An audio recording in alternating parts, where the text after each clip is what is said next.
Filing a VA claim without proper preparation is the fastest way to get denied. I went through the process myself, and it took me 6 years as a Purple Heart recipient to get the rating that I deserved from the VA. And I was a paratrooper, so they knew my knees were f***ed. If you're new here, my name is Lucas Siminer. I'm the CEO and founder of vetclaims.ai. I'm a Purple Heart recipient from the war in Afghanistan, a former paratrooper from the 82nd Airborne Division. Today, I'm going to give you the critical steps to successfully filing your VA claim in 2026. Before you even begin to touch one of these VA forms, you need to understand one thing. Service connection is just one part of the ballgame. Understanding what you can claim, well, that's your starting point.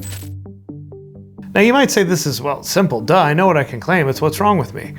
Well, you might be right, but chances are you're not. Veterans don't understand all the things they can claim. They don't understand all the secondary conditions that can be linked to one primary. Something like, I was a paratrooper in the 82nd and I got 5 jumps. My knees are messed up. They crunch when I walk, they hurt. I dislocated the left one while I was in division. That's in my medical records. And so I just want to claim my knee. And if you go to a VSO, that's exactly what they're going to do. They say, well, cool, you claim the knee. But what they're not going to consider is, okay, you hurt your left knee.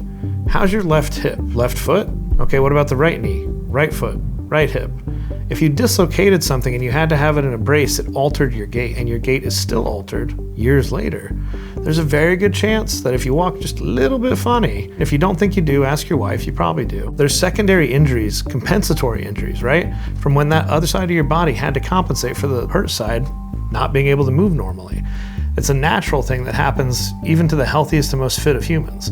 So what I'd ask you to do is make a list and write out all the things that are wrong with you. And then I want you to think about, okay, if it's something that's on one side of the body or other, now what about the other side? And even if you're unsure, you bring it up.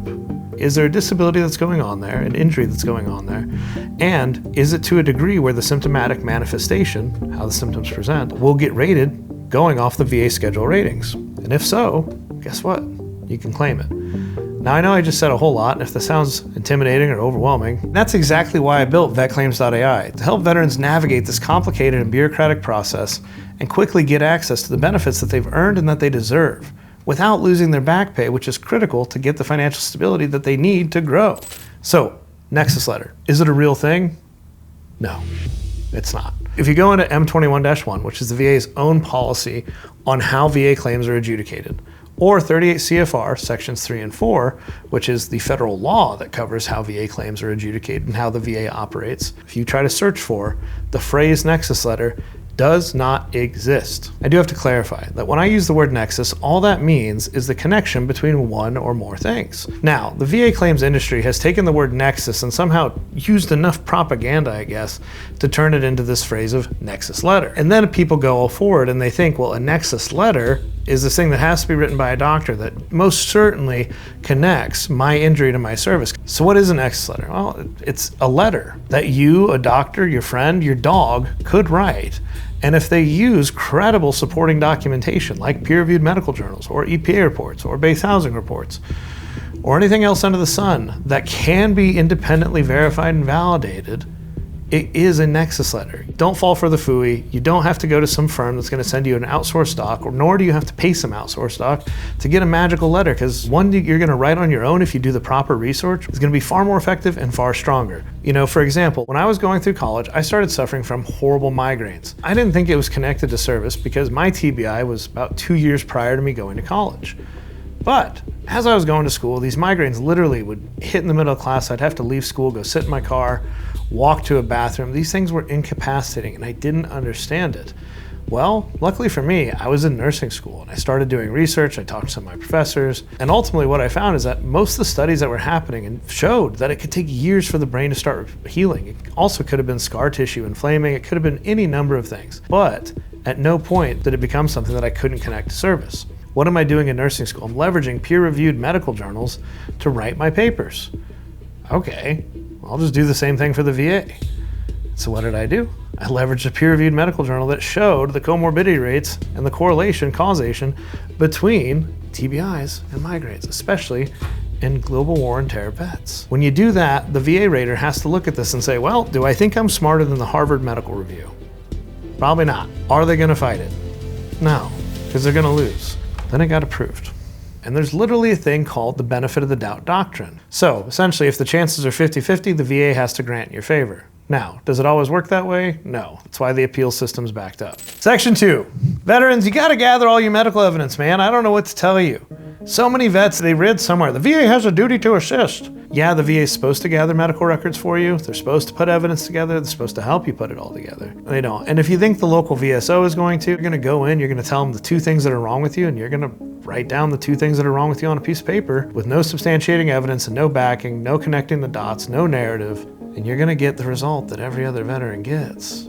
It is your duty and your duty alone to gather all your evidence and connect all the dots. You're gonna need all of your VA medical records. If you have any civilian records, request those records. Maybe there's nothing that helps your claim, but more than likely, there probably is. And if you don't have your service medical records, I would definitely implore you to request a copy of those from the archives or file a FOIA request on yourself. The Army or the military has to give them to you directly. Now with all these, you're gonna want to scan them all and digitize them and save them in like 5 different places, mainly so that if you delete one, you still have it somewhere. When it comes to your conditions, you have to connect the dots.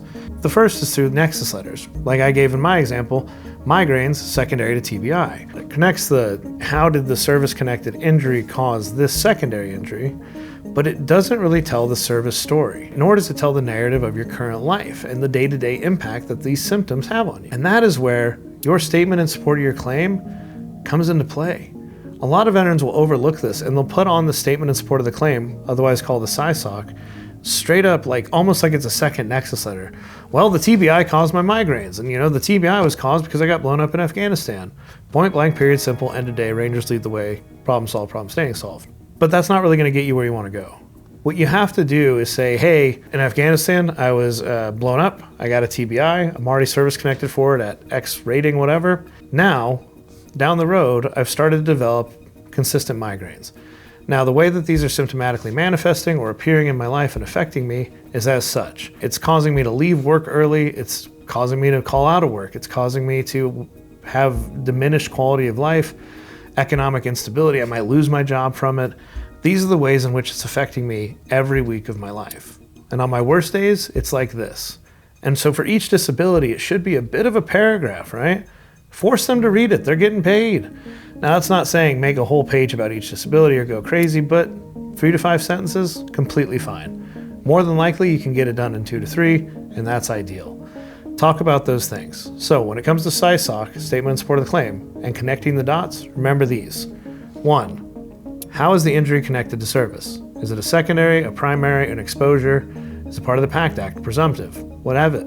2, how is it affecting you on a daily basis right now? How is it affecting you on a weekly basis, or whatever the frequency of these symptoms is? Finally, what is it like on your worst day? How scared are you of losing your job because of it? Or is it stopping you from picking up your kids or playing with your dog? That is how you connect the dots appropriately. Next, we're going to be talking about lay statements and buddy letters. These are the things that veterans love to talk about. And I'm here to tell you that they matter. You shouldn't base your entire claim around them, but man, they do play an effect. One of the biggest things that veterans seem to misunderstand is that it doesn't just have to be someone from service. You're not necessarily using this buddy letter to fill in a gap of, hey, this happened in service. They're not limited to that, at least I should say.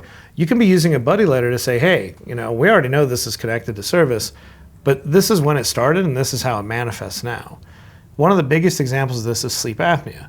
We can prove nexus and service connection by sleep apnea being secondary to PTSD, but what we can't necessarily prove is how it onset and when it manifested, right? And how bad it is, what effects it's having. So if your wife or your partner, whoever it may be, will write you a buddy letter, a lay statement saying, hey, I've noticed that pretty much every day since he got out of the military, or even when he was in the military, he had sleep apnea and it does this. He stops breathing 3 to 4 times an hour. I freak out, I get anxiety. Now, you already proved the service connection. Now what you're doing is you're showing that this has a real impact on your everyday life. And no, that's not even part of the ratings or the rating schedule for sleep apnea. But is it relevant? Yeah. You have to remember that the rater is a human. Making them understand how this is affecting you is only going to get you a better result. That doesn't mean tell a sob story or ask your wife or partner to be overly dramatic. What it does mean is be factual. Talk about the impact. Lay statements can be valuable in so many different ways. They can prove the service connection. I witnessed this happen in service. They can prove severity. Hey, this happens every day, but This is how it's actually affecting our life, our marriage, our kids, his job, whatever it may be. You could even get one from your employer. It's the schedule of ratings. Now, if you don't know what the schedule of ratings is, it's the official document that shows you all of the diagnostic codes, which would be the disabilities. Every disability will have a little code. And then under that, there is the levels of ratings. Some disabilities have 5 different levels. Some have 2, some have 3, some have 1. Now, these levels of ratings are going to vary based upon the symptomatic manifestation and how bad it is. So, understanding what symptoms the VA is using to measure your disability by, obviously that's pretty important. And it is incredibly critical. If you don't understand it, you could be wasting your time. I think the VA probably kept it a bit tighter back then. There wasn't an easy way to pull it up like there is now. You can literally Google the shit. You can pull it up. For example, you could have migraines, and if you didn't know this, you could think that the VA is going to rate migraines based upon how painful they are. Versus if you actually understood and read the schedule ratings, you would know that the VA is assessing the severity of your migraines based not only upon the pain or severity of them, but also the frequency. So if you only mention the pain or how bad they are, well, you're not going to get the rating you deserve. But if you mention the pain, severity plus the frequency, you're probably going to get a better rating. You can ask ChatGPT and say, I want to know the schedule ratings for migraines. And what you'll see is there's a 50%, a 30%, I think a 10%, and then a 0%. Starting at the 0%, it's going to have veteran occasionally gets migraines. The 10%, veteran gets migraines once a month or something like that. 30%, veteran gets migraines twice a month. 50%, veteran gets prostrating migraines 4 times a month. It's going to be the highest level of symptomatic manifestation. But then you wrap it all together and you realize that with the migraine rating, that the VA is actually looking at pain and severity, frequency, and economic impact. Those 3 things all looped together are what you have to demonstrate to the C&P examiner. For migraines, right, that was a pretty sensible explanation of what the schedule of ratings is and the rating criteria for it. But there's many things out there that don't make sense. Now, we went viral for talking about itchy butthole claims like a year ago, and it was pretty funny. Does your butthole itch? If so, that's a claim. There's a level of hemorrhoid rating. You get 50% if you're bleeding from your so profusely that it causes secondary anemia. This is why understanding the schedule ratings is absolutely critical to getting the rating you deserve. Because you might think that you're going to get some big rating. You're like, this is horrible. It affects my life every day. Man, I'm missing work. It's hard. I can't walk right. Whatever the hell it is. But if you don't understand what it is they're actually measuring or what the rating associated with it is, 1, you're going to be sorely disappointed. And 2, you're just not going to get the rating you deserve. Now, in 2026, the relevance here is that there are some updated ratings. Mental health is probably going to update at some point during the year. Sleep apnea already did update. I believe tinnitus did as well. Read the schedule ratings. Make sure you're reading the most recent one. If you use AI, I am telling you, AI will pull an outdated file. You have to look at when that model is pulling from and if it's actively browsing for it. Different AI models will have different results. The rationale being when they were trained, what they're doing, and how they're accessing that data. In 2026, C&P exams are a bigger shit show than they've probably ever been in American history. These C&P exams are, well, hit or miss at best. You might have a great examiner who really cares. You might have a doctor who literally looks at you as the biggest waste of their time that day because it's the least amount of money they're going to make for an appointment that day. It all depends and it all varies, and even with the same docs, it can be inconsistent between times. How do you prepare for it? Well, you need to understand what's on the DBQ. Understanding the DBQ is critical to preparing for the C&P exam. Why? Because the DBQ is the Disability Benefit Questionnaire. That's what it stands for. Now, on this Disability Benefit Questionnaire, or DBQ, there's going to be a list of questions that the doctor has to answer based upon the disability that you're claiming. DBQs do differ from disability to disability. Obviously, right? You're not going to assess a knee the same way you would PTSD. The important takeaway, though, is understand that the doctor is not necessarily going to go in an exact order of the DBQ, but if they start asking you stuff that's definitely not on that DBQ, or they don't ask you anything from that DBQ, you can probably assess then and there that C&P exam wasn't a good one. If you don't think you had a good or fair C&P exam, though, it is critical that you call the VA. It's literally just calling the 1-800 number. Call them in the middle of the week between 7 and 8 p.m. Yes, they're open late. They've got to serve people around the globe. Call them, ask for an update, or tell them, hey, the C&P exam was bad. Ideally, you do it while you're in the parking lot of that C&P exam so that no time has elapsed and you can instantly get another one. You don't want to go to a C&P exam, have a bad one, and then just say, well, I hope that it works out for the best. And 4 months later, you find out that exam was ass magunda. And now you're out of luck, right? You got to go through the whole process again and you've got to appeal. How to file your claim. You need to choose how to file your claim, and you need to choose wisely. If you're going through this video and you're a little frustrated, you're overwhelmed, you don't think you have time to get this done, vetclaims.ai is here for you. There are free VSOs. Now, mind you, when you go to this VSO, one, they're probably going to take a while to get to. When you get to them, they're not going to have that much time to spend with you. And three, they're not going to have the technology to do anything beyond just write down what you tell them. So going to a VSO for help is a great idea, but you need to come in already knowing what you're claiming, knowing what you're doing, and knowing how you're substantiating your claims, which means you need to come to them with the evidence that you've already put together, the research you've already put together, the Nexus letters you put together, the statements of support of the claim you put together.